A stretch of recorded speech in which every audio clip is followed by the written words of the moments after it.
So as I grew up, I learned to appreciate all those monster things. And then when I had children, I taught my children that scaring and being scared was a great thing.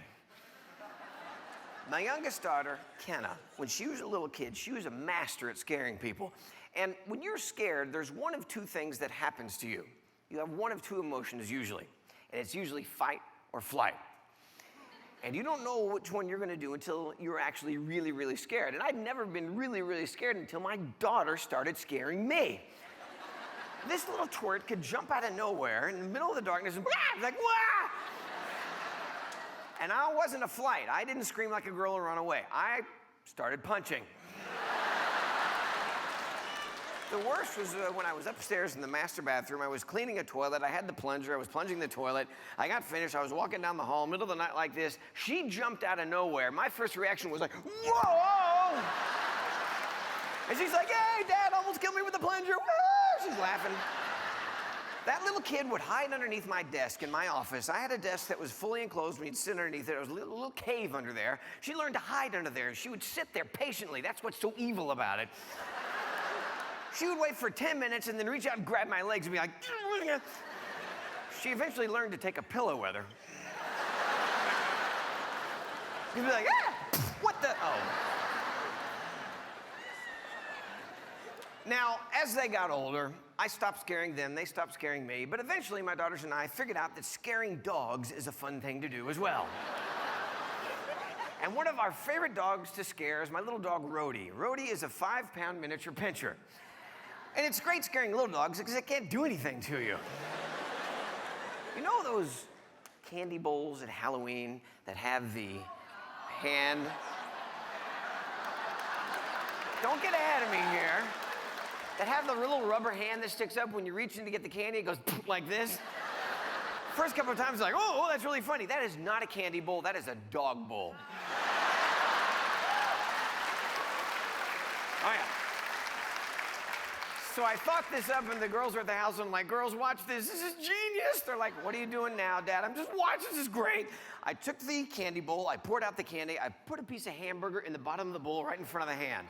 I put the bowl on the ground. Rhodey's come running in. They're like, Dad, oh, my gosh, this is hilarious. I'm like, shut up. Here she comes. Rhodey comes running in. She's like, oh, look, there's a hamburger in the bowl. She puts her head in the bowl, back of the head. Rhodey's looking around like, what the hell? Who hit me? I'm just trying to get the hamburger. The girls are like, wah! Rhodey goes back. Then she figures out it's a stupid bowl. She's pissed at the bowl now, but she wants to get the damn hamburger. 10 minutes later, she's still trying to get the frickin' hamburger.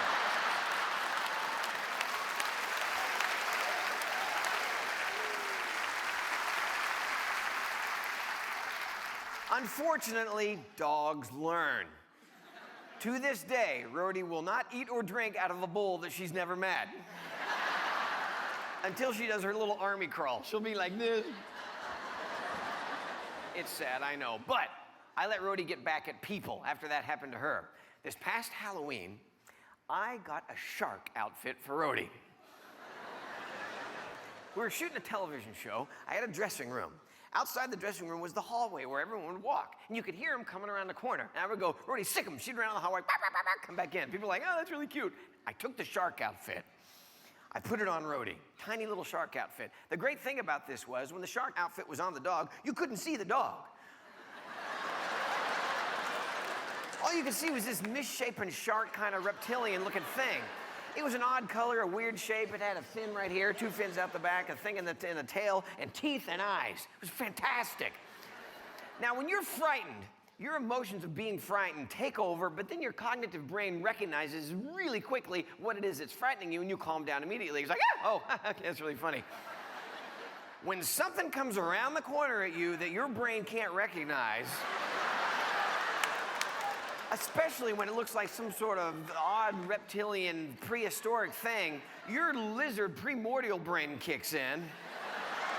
And I mean 300-pound tough working guys would come walking around the corner. She'd come running on the corner like this, not making any noise, just, and they'd be like, what the fuck is that?